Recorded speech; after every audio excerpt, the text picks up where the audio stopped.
Hello friends, नमस्कार। एक बार फिर से हम आप लोगों का इस यूट्यूब चैनल पर स्वागत करते हैं। मित्रों, आज जो हमने टॉपिक लिया है वो है सूक्ष्म शिक्षण अर्थात माइक्रो टीचिंग। तो माइक्रो टीचिंग क्या होता है, इसको किसने प्रतिपादित किया है, इसका हिस्ट्री बैकग्राउंड क्या है, इसके बारे में आज हम लोग यहाँ से चर्चा पर चर्चा करने वाले हैं। जो कि अब देखिए, आपका नोटिफिकेशन भी नेट का आ गया है। आप जो है 30 सितंबर से आप ऑनलाइन फॉर्म फिल कर सकते हैं। 29 अक्टूबर उसकी लास्ट डेट है, ठीक है। तो उसी क्रम में ये सूक्ष्म शिक्षण माइक्रो टीचिंग से क्वेश्चन बहुत सारे आते हैं। टेट हुआ, सी टेट हुआ, सुपर टेट हुआ, KVS हुआ, NVS हुआ, DSSB हुआ। तो उन सब में सूक्ष्म शिक्षण से सवाल आने ही आने होते हैं। तो आइए इसको देखते हैं, सूक्ष्म शिक्षण में क्या है और सूक्ष्म शिक्षण की प्रतिपादन कौन किया है। तो हम वन बाय वन चीज़ों को क्रम से लेने का प्रयास करते हैं। तो जैसा कि आप लोग जानते हैं, सूक्ष्म शिक्षण आप जब B.Ed करते हैं या DLED करते हैं, BTC करते हैं या कोई भी शिक्षण प्रोग्राम में एडमिशन लेते हैं तो उसमें सूक्ष्म शिक्षण के बारे में आपको बताया जाता है।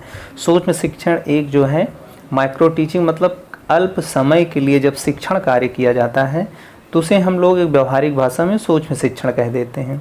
अब सूक्ष्म शिक्षण का जो प्रतिपादन था, सूक्ष्म शिक्षण का जो प्रतिपादन था, इसका प्रतिपादन जो है, इसका प्रतिपादन सन जो है 1961 में, सन 1961 में doctor Robert N Bush, doctor Robert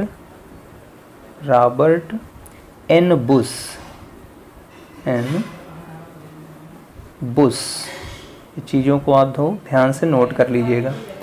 doctor Robert N Bush ने जो है किया था, तथा साथ ही साथ डॉक्टर W एलन और साथ ही साथ डॉक्टर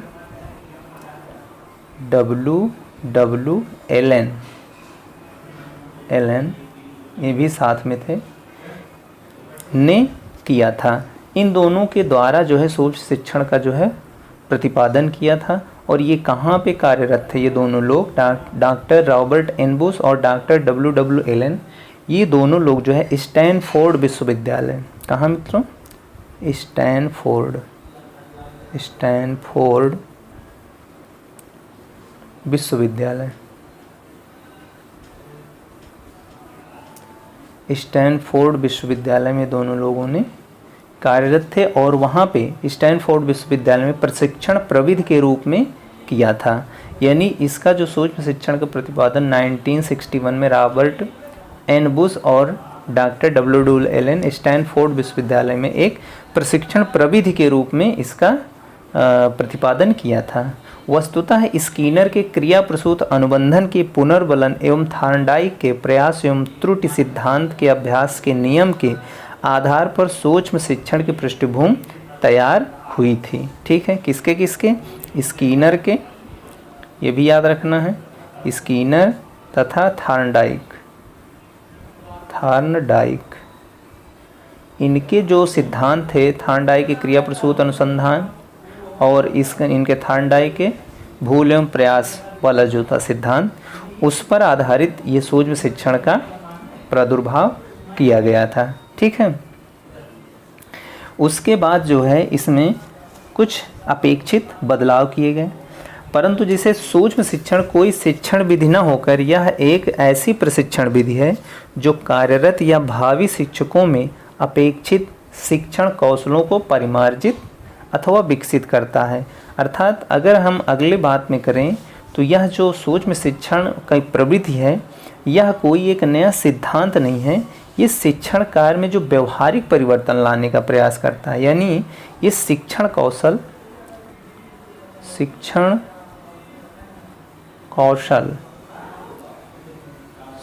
कौशल में परिमार्जन के लिए किया था, परिमार्जन के लिए किया गया था। परिमार्जन यानी मॉडिफिकेशन करने के लिए किया गया था, जो शिक्षण के कौशलों को वह बढ़ाए अथवा विकसित करें, शिक्षण कौशल को विकसित करें।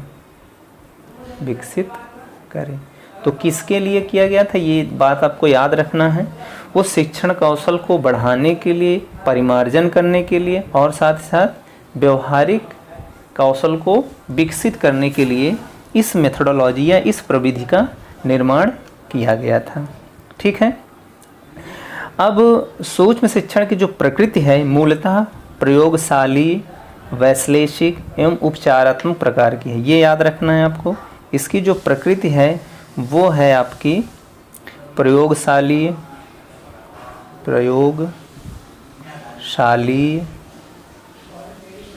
दूसरा है विश्लेषणात्मक है,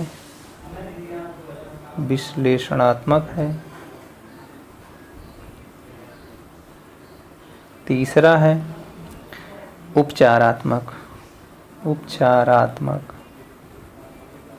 तो इसकी जो प्रकृति है ये 3 प्रकार की है।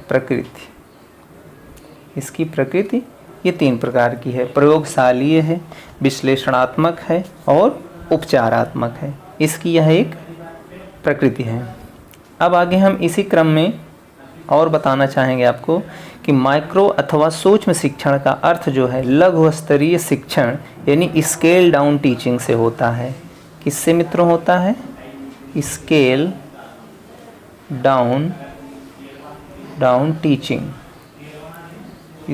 डाउन टीचिंग से होता है, जिसमें लघु कक्षा, लघु पाठ अवधि तथा लघु पाठ्य सामग्री से शिक्षण किया जाता है। जिसके अंतर्गत हम किसका प्रयोग कर सकते हैं? लघु कक्षा, लघु पाठ अथवा लघु पाठ सामग्री, लघु पाठ्य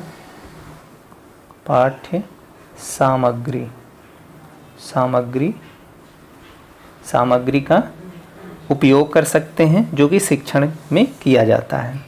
यानी आपको जो लघु स्तरीय शिक्षण यानी स्केल डाउन टीचिंग है, जिसके अंतर्गत लघु कक्षा, लघु पाठ सामग्री का जो है से शिक्षण कार्य किया जाता है। सूक्ष्म शिक्षण कक्षा अध्यापन की जटिलता और विस्तार को घटाकर उन्हें लघु रूप देने वाली शिक्षक प्रशिक्षण विधि है, जो शिक्षण कौशलों एवं निपुणताओं के उन्नयन के लिए कार्य करती है। इसका प्रयोग सेवारत व सेवा पूर्व शिक्षक प्रशिक्षणार्थियों के शिक्षण व्यवहार में परिवर्तन लाने के लिए किया जाता है। ठीक है। अब आगे हम अगर बात करें इसके अंतर्गत, तो सूक्ष्म शिक्षण के जन्मदाता डी एलन के अनुसार सूक्ष्म शिक्षण एक विश्लेषित शिक्षण है, जिसमें शिक्षण की प्रक्रिया लघु रूप में कम विद्यार्थियों वाली कक्षा के सामने अल्प समय में संपन्न की जाती है, जिसका प्रयोग सेवारत व सेवा पूर्व शिक्षकों के व्यवसाय विकास के लिए किया जाता है। यानी ये डॉक्टर एलन का कथन था, जो कि ये थोड़े शॉर्ट फॉर्म में चीज़ों को आप समझ सकते हैं। अब यहाँ पे बात आती है कि सूक्ष्म शिक्षण का उपयोग क्यों किया गया। तो सूक्ष्म शिक्षण का उपयोग जानते हैं कि अगर बात करें तो सूक्ष्म शिक्षण विधि शिक्षक प्रशिक्षण की वह विधि है जिसमें शिक्षण की स्थितियों को सरल किया जाता है। यानी शिक्षण की स्थितियों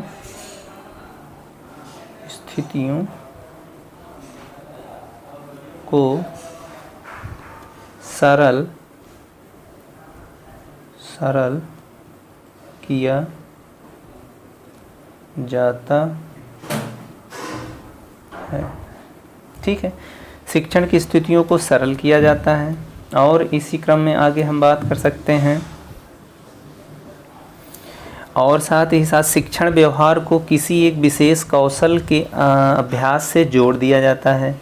जैसे आप कोई एक स्किल सीखे हैं तो दूसरे स्किल को वहाँ पे एसोसिएट करके शिक्षण कार्य प्रारंभ कर लिए जाते हैं। वह अभ्यास छोटे आकार की कक्षा में अल्प समय में किया जाता है। इसमें बेसिकली ये किया जाता है कि एक समय में केवल एक ही शिक्षण कौशल, एक समय में केवल एक ही शिक्षण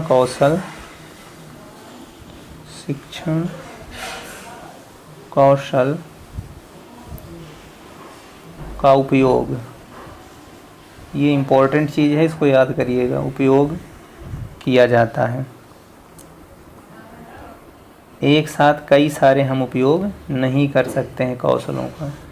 दूसरी बात इसमें आपको याद रखना है, ये तो पहली हो गई। दूसरी है पाठ्यवस्तु को केवल किसी एक संप्रत्यय तक या उसके छोटे से अंश तक सीमित करना, यानी पाठ्य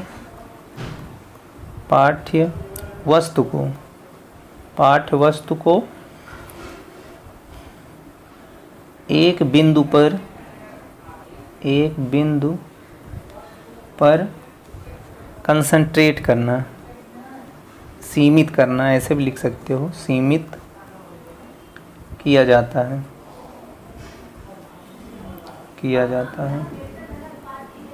तीसरी बात यहाँ समझ सकते हो कि कक्षा में छात्रों की संख्या को घटाकर 5 से 10 के बीच किया जाता है, यानी छात्रों की संख्या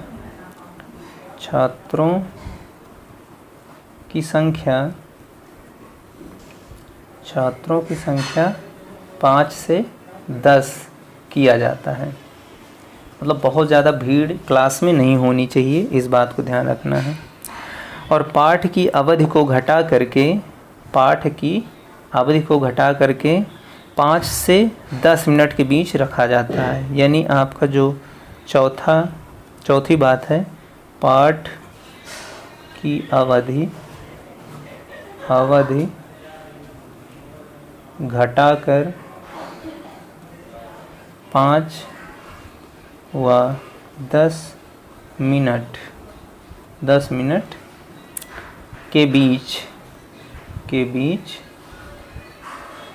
के बीच किया जाता है।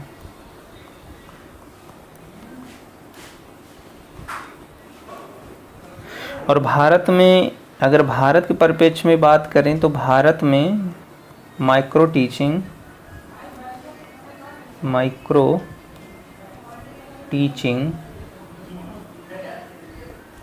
बी.के. पासी के द्वारा जो है प्रतिपादित या संचालित किया गया था।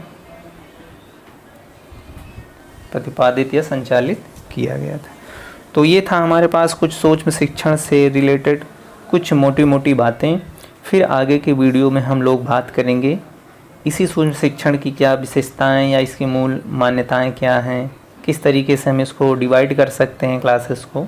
तो फिर उसको हम नेक्स्ट वीडियो में लेंगे। तब तक के लिए मित्रों, जय हिंद।